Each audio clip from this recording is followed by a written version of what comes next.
La temática no me puede parecer más relevante, la verdad, la economía y la sociedad digital y sus implicaciones para la gobernanza, tanto a nivel nacional como a nivel internacional, ¿no? Cómo le está esto dando forma a las relaciones internacionales.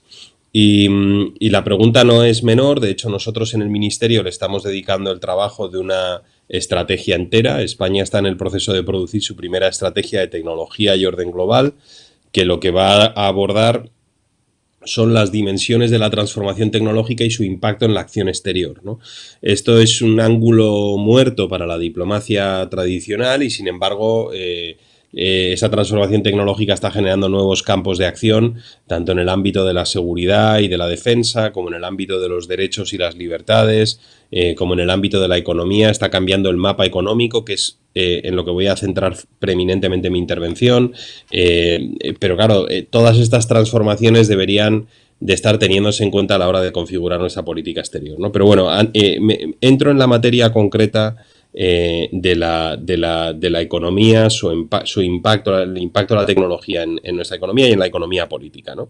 Cuando empezó la crisis del COVID, nosotros encargamos en el Ministerio una serie de notas de prospectiva, donde lo que hicimos fue preguntarle a una serie de expertos internos del Ministerio y externos qué impactos anticipaban que iba a tener esta crisis en las relaciones internacionales. En concreto, hicimos 3 notas: una, impacto en la economía global; otra, impacto en la Unión Europea; y una tercera, impacto en la gobernanza global.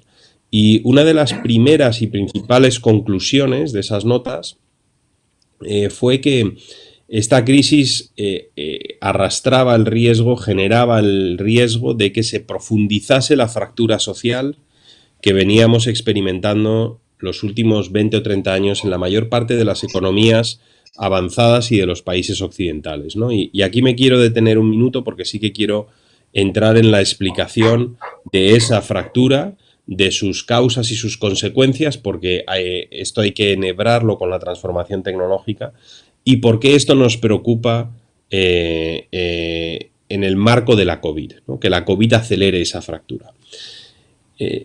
Y por lo tanto me voy al momento en el que esto se inicia, ¿no? Y en la mayor parte de las economías avanzadas hemos vivido los últimos 20, 30 años un proceso de congelación, esto no es en la totalidad, pero en la mayoría, un proceso de congelación de rentas en el medio de nuestra distribución de rentas, o sea, un proceso de estagnación de nuestras clases medias.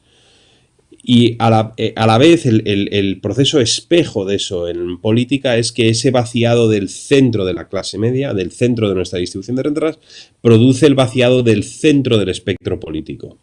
Por lo tanto, ese proceso de precarización produce un proceso de polarización política.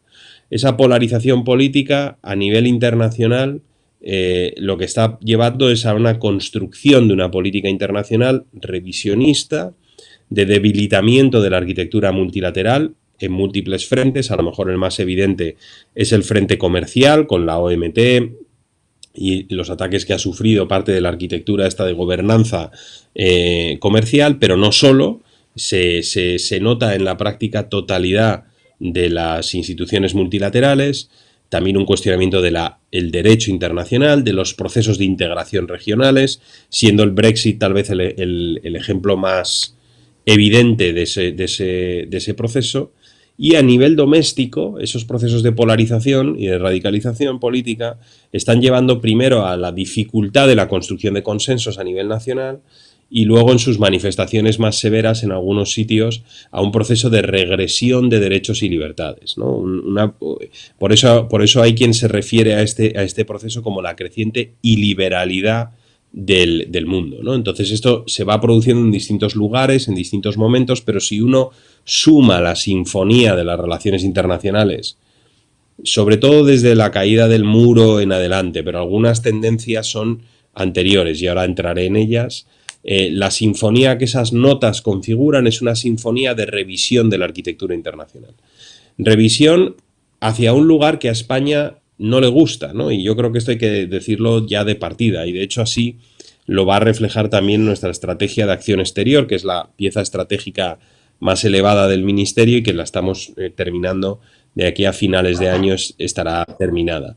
Y ese mundo más cerrado, más nacionalista, menos multilateral, a España no le gusta porque eso es contrario a nuestros valores como país democrático, tolerante, diverso, multicultural, ¿no? Plurilingüe. Y también es contrario a nuestros intereses, porque los intereses de España se ven claramente protegidos y avanzados en esa economía global integrada, en ese orden multilateral y en ese orden sometido a reglas y a derecho internacional, ¿no?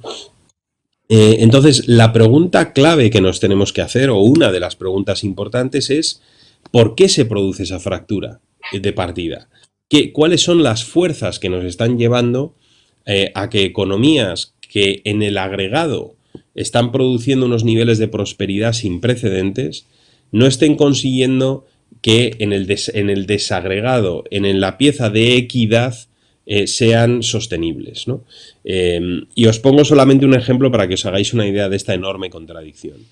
De los años 70, bueno, de los años 80 a esta parte, en Estados Unidos, el 70% de los hogares no vio ningún crecimiento de renta en términos reales. O sea, tuvieron una congelación de renta el 70% de los hogares. En ese mismo periodo, el PIB norteamericano se multiplica por unas 12 o 13 veces. Entonces, tenemos una economía con un enorme crecimiento, pero con un problema de distribución, ¿no? Entonces, yo lo que os quiero avanzar aquí hoy es que uno de los causantes de este proceso, probablemente desde mi punto de vista el más significativo de todos, todavía más significativo que el comercio internacional, es la transformación tecnológica. Es la transformación tecnológica y su impacto en los mercados de trabajo y en la generación y distribución de rentas en este tipo de economías, ¿no? Hemos sufrido transformaciones en el mercado laboral muy importantes en el pasado. Solamente para poneros un ejemplo y que nos hagamos una idea, de mediados del siglo XIX aproximadamente a mediados del siglo XX, en el espacio de un siglo, el sector primario norteamericano, el sector de la agricultura, pasa de emplear a cerca del 70% de todo el empleo, a ocupar cerca del 70% de toda la oferta de empleo, a representar menos del 5%, ¿no? Entonces, el sector primario desaparece como generador de empleo y eso se produce por un proceso de sustitución tecnológica, preeminentemente, mecanización, insecticidas, pesticidas, etcétera, ¿no?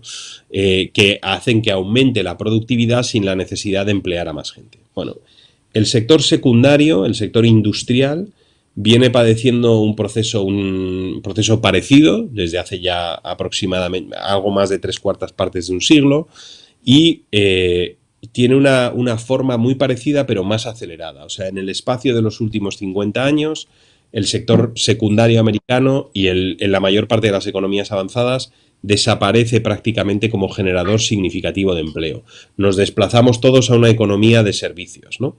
Bueno, pues estos procesos de sustitución se están produciendo en la economía terciaria o de servicios. Estamos viendo, por la implementación de nuevas tecnologías, preeminentemente inteligencia artificial y tecnologías digitales y robótica avanzada, una enorme sustitución de trabajo por parte de estas tecnologías. ¿Qué tipo de trabajo se están sustituyendo? Bueno, se están sustituyendo preeminentemente trabajos rutinarios, repetitivos, que pueden ser objeto de automatización, ¿no?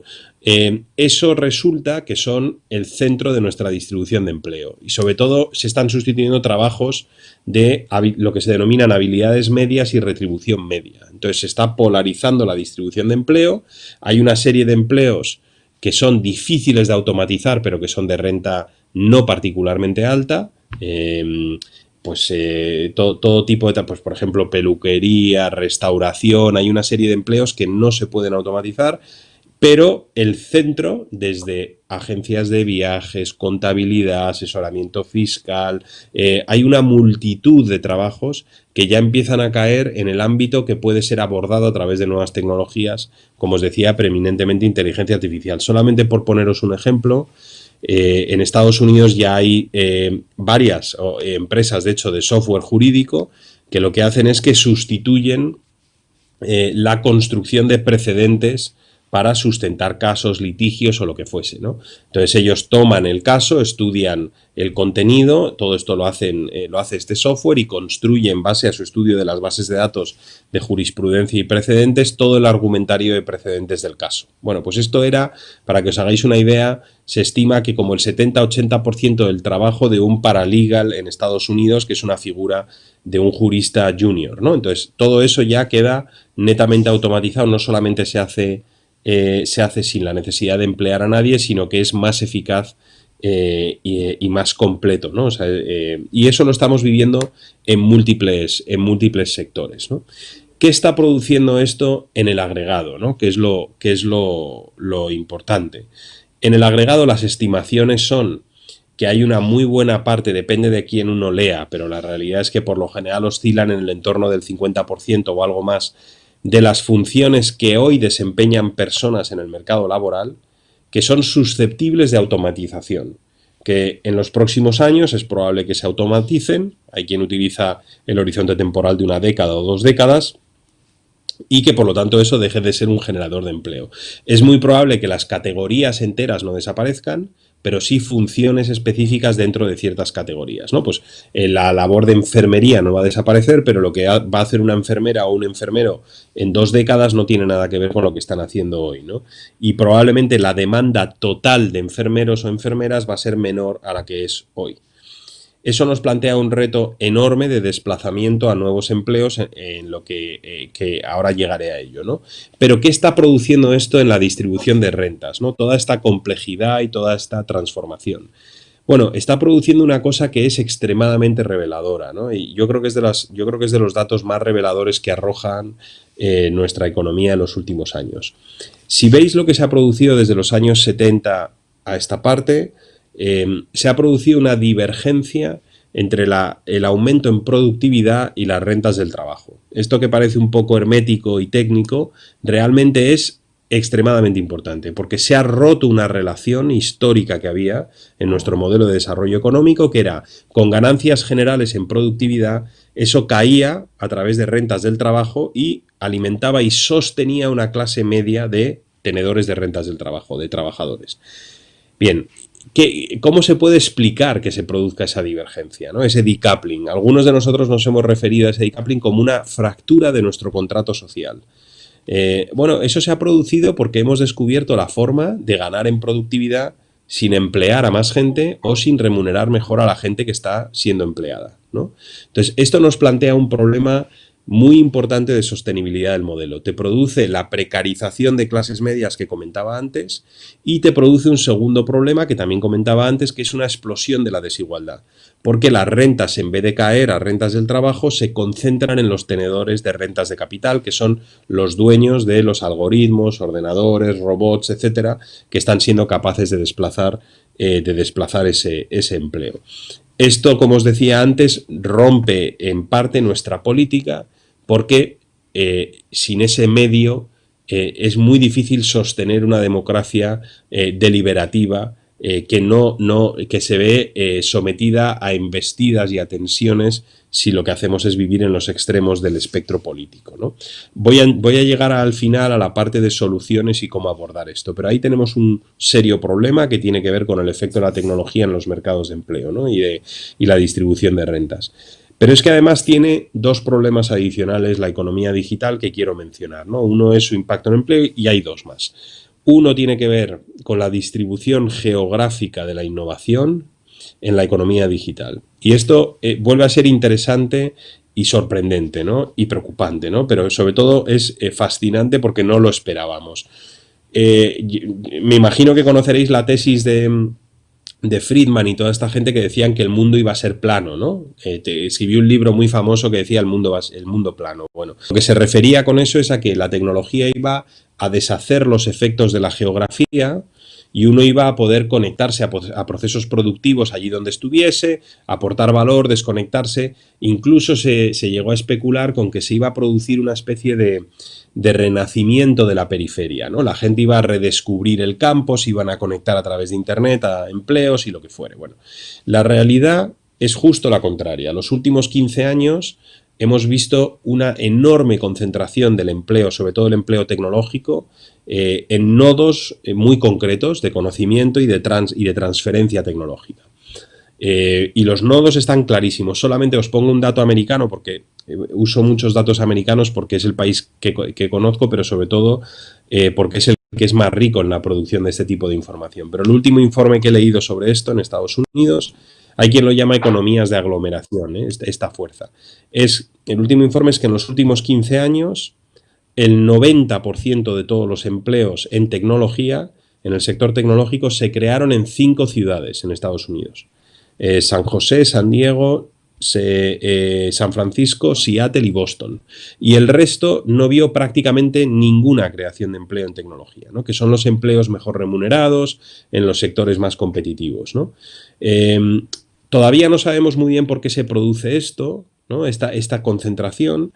Parece que hay una tesis que habla de que hay un tipo de conocimiento que se denomina conocimiento tácito, y que no viaja en las redes sociales, en Internet, que es conocimiento sobre prácticas industriales concretas, bueno, un conocimiento que realmente solo se transmite pues en los pasillos de las empresas o en las cafeterías de los centros de investigación, lo que fuere, ¿no?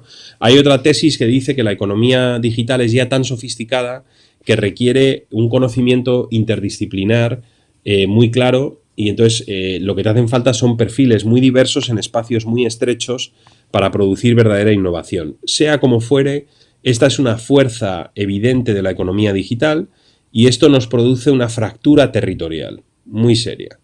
Yo de hecho creo que es una de las fuerzas detrás de la España vaciada, este debate que venimos teniendo de la despoblación, y que es un componente a tener muy en cuenta cuando diseñemos las nuevas políticas económicas en la era digital. Os anticipo, por ejemplo, un ejemplo de cosas que se pueden hacer, pero no solo. Nosotros acabamos de presentar, el Gobierno de España acaba de presentar la candidatura de León para acoger el Centro de Ciberseguridad de la Unión Europea, sumarlo a INCIBE, que es el Centro Nacional de Ciberseguridad, que ya está en León, y empezar a crear un ecosistema en torno a esta ciudad, ¿no? En materia de ciberseguridad. Bueno, pues esto puede ser un ejemplo de buenas prácticas de esta cuestión, ¿no? Pero si no intermediamos este proceso, el resultado natural es esta concentración que os comento geográfica. Última fuerza y último reto, hay más, pero yo me quería concentrar en el elemento de empleo, rentas, geografía y esta última que tiene que ver con las fuerzas oligopolísticas del mercado digital, ¿no? De los mercados digitales. Y tenemos ya mucha evidencia de que hay una serie de fuerzas en la economía digital que llevan a una concentración de mercado muy clara y al nacimiento de auténticos gigantes, ¿no? Son efectos de red o efectos de escala, y es aquellas empresas que son capaces de agregar muchos datos y de procesarlos adecuadamente y de implementar nuevas tecnologías de forma masiva, tienen una competitividad adicional y les llevan a consolidar mercados enteros y a empezar a ocupar mercados adyacentes, ¿no? Y esto hay ejemplos clásicos, y nuestra política de competencia está teniendo serias dificultades para abordar este problema, ¿no? Porque como muchas de las empresas de hecho no cobran un precio, sino que están cobrando en datos, es difícil para la política tradicional de competencia identificar prácticas monopolísticas, aunque ya está empezando a cambiar. En Estados Unidos y en Europa se han abierto ya casos importantes contra estas plataformas, ¿no? Al margen del problema de competencia, esta escala de estas empresas y la sofisticación de sus estructuras y la propia naturaleza de los servicios digitales nos están produciendo un reto de tracción fiscal. O sea, tenemos un problema de tracción fiscal sobre las actividades digitales. De hecho, ahora mismo tenemos una iniciativa en la OCDE para fijar un marco global de fiscalidad a la actividad digital, ¿no? Bueno, entonces, si este es todo este dibujo, esto era lo que se venía produciendo antes de la COVID. Esto nos venía produciendo una convulsión política, como os comentaba, internacional, que nos llevaba a un mundo que a España no le gustaba, ¿no? Y a este problema subyacía esta idea de la fractura de nuestro contrato social, aumento de desigualdad y una proporción de nuestra población que se sentía alejada de los procesos de generación de prosperidad. Por lo menos en algunos casos congelada su prosperidad, en otros en declive, en un entorno de generación de riqueza en el agregado, ¿no? ¿Qué efecto produce la COVID? Bueno, pues la COVID, en una primera lectura, parece que es un acelerador de estos procesos. Y os pongo solo dos ejemplos. En materia de brecha social, la COVID sabemos que desplaza sobre todo empleos precarios, de corta duración, de salarios bajos. En España, 3/4 de los empleos que se han sometido a ERTES y otros eran de esta naturaleza. Y se nos escapa, por cierto, una parte de la lectura que es el empleo informal, que se quedaba fuera de buena parte del escudo social que se lanzó, y yo asumo que habrá sido, se habrá visto muy afectado, ¿no? Más probablemente que incluso el empleo formal precario, ¿no? Sabemos que esta crisis afecta más a las familias monoparentales, a las poblaciones que están alejadas de servicios públicos. Sabemos que agranda la brecha educativa en hogares que no tienen acceso a plataformas digitales, etcétera. Entonces, corremos el riesgo, y esto ha sido algo que hemos tenido muy presente desde el inicio de esta crisis en el gobierno, corremos el riesgo de agravar esta brecha si no tomamos medidas contundentes rápido. Y sería un error importante que en la salida de esta crisis cometamos los errores que se cometieron en el 2008-2009 y que buena parte de nuestra población sienta que no se atendieron sus necesidades. Por eso medidas como el ingreso mínimo vital, como asegurar que la sanidad pública y privada trabajan de la mano en la lucha contra la pandemia, que la compra y la distribución de vacunas se hace de manera equitativa, que buena parte del Fondo de Recuperación Europeo va a proyectos de inclusión y a proyectos en territorios y en regiones que están sufriendo despoblación. O sea, esto es absolutamente vital si no queremos que la economía política de nuestro país y de Europa se agrave todavía más los próximos años, ¿no? Al margen de valoraciones éticas o morales y de justicia, ¿no? Aquí hay una valoración práctica de que es importante que salgamos de esto con un modelo equitativo, ¿no? Otro frente donde la COVID acelera estos procesos es en el de la desinformación. Desde que se inició la pandemia, esta parte, se ha producido tanta desinformación en 2-3 meses como se producía en años enteros antes de la pandemia. Tengo los datos objetivos que nos vuelca, cuantitativos, el Servicio de Acción Exterior Europeo. ¿Qué persigue esa desinformación? Bueno, esa desinformación persigue deslegitimar todavía más el sistema y sus instituciones, la respuesta de sociedades democráticas ante esta crisis, y por lo tanto se constituye la desinformación en un acelerador del proceso que os comentaba anterior, ¿no? Vaciado de las clases medias, aumento de la desconfianza institucional, polarización política, y en ese proceso además se inyecta campañas de desinformación que están llamadas a todavía producir mayor deslegitimidad o deslegitimación institucional, ¿no? Entonces, creo que en la salida tenemos que tener esta perspectiva también muy clara y hacer una lucha muy decidida, y lo estamos haciendo con los instrumentos que tenemos, ¿no? ¿Qué soluciones hay a esto, ¿no? Y os voy a enumerar unas cuantas, y me estoy acercando a la barrera de los 25 minutos y no me quiero extender más del tiempo que se me ha dado, ¿no? Pero hay muchas. La primera es que España y Europa deben ocupar la frontera tecnológica. Nosotros tenemos que ser capaces de tener empresas tecnológicas competitivas propias, y Europa en algunos de estos campos se está quedando atrás. Si lo pensáis con detenimiento, los proveedores más competitivos de 5G no son europeos, la nube más competitiva no es europea, los sistemas de geolocalización todavía no son europeos, seguimos utilizando la mayoría de nosotros el sistema GPS hasta que esté Galileo. Entonces, tenemos un recorrido importante que hacer para estar en esa frontera tecnológica que sabemos que es donde está la productividad, los mejores salarios, etc. Ahora bien, eso no es suficiente, ¿no? Porque si optamos solo por ese modelo, un objetivo exclusivamente de competitividad, nos podemos encontrar con que agravamos las brechas que os comentaba antes, ¿no? Entonces, ¿qué se puede hacer mejor, ¿no?, en la economía digital? Bueno, en primer lugar, tenemos que calibrar la política de competencia en este espacio. Y a mí me sorprendería mucho, honestamente, que vayamos a aguantar mucho tiempo en este siglo XXI con estos gigantes tecnológicos operando y con la escala que tienen. Yo creo que va a haber que introducir nuevas normas aquí, que va a producir que aumente la competencia, que haya una mayor difusión de tecnología y que tengamos un tejido digital y tecnológico mucho más transversal que genere más empleo. Yo estoy convencido de que vamos en esa dirección. Segundo, tenemos que calibrar mucho mejor la política fiscal en la economía digital. De nuevo, me parece extraordinario. España tiene una propuesta que se va a implementar y la vamos a hacer nosotros como país unilateralmente mientras se configura un marco común en el seno de la OCDE. ¿Por qué es esto importante? Bueno, pues porque no se puede dar la paradoja, la injusta paradoja de que el sector que mayor crecimiento concentra y al que hemos trasladado, por cierto, durante la pandemia, buena parte de nuestra actividad económica, social, nuestra gestión sanitaria, nuestro sistema educativo, es decir, al entorno digital, no tenga una presión fiscal razonable y análoga a la que tienen el resto de actores económicos en nuestra economía. Si no contribuyen a la financiación del Estado, vamos a empezar a tener, como ya tenemos, de nuevo la situación paradójica de países en niveles de Producto Interior Bruto récord en el agregado, pero con dificultades para financiar servicios públicos básicos como educación, sanidad o lo que fuere. Entonces yo creo que este tema de fiscalidad de la economía digital es absolutamente vital, ¿no? Y como os digo, todavía más ahora, me estaba leyendo un informe recientemente de McKinsey que decía que en los primeros 3 meses de la pandemia avanzamos 5 años en la agenda de digitalización, ¿no? O sea que todavía más urgente que este sector contribuya como debe a la financiación de servicios públicos y a los sistemas de transferencias de rentas dentro de nuestra sociedad, ¿no?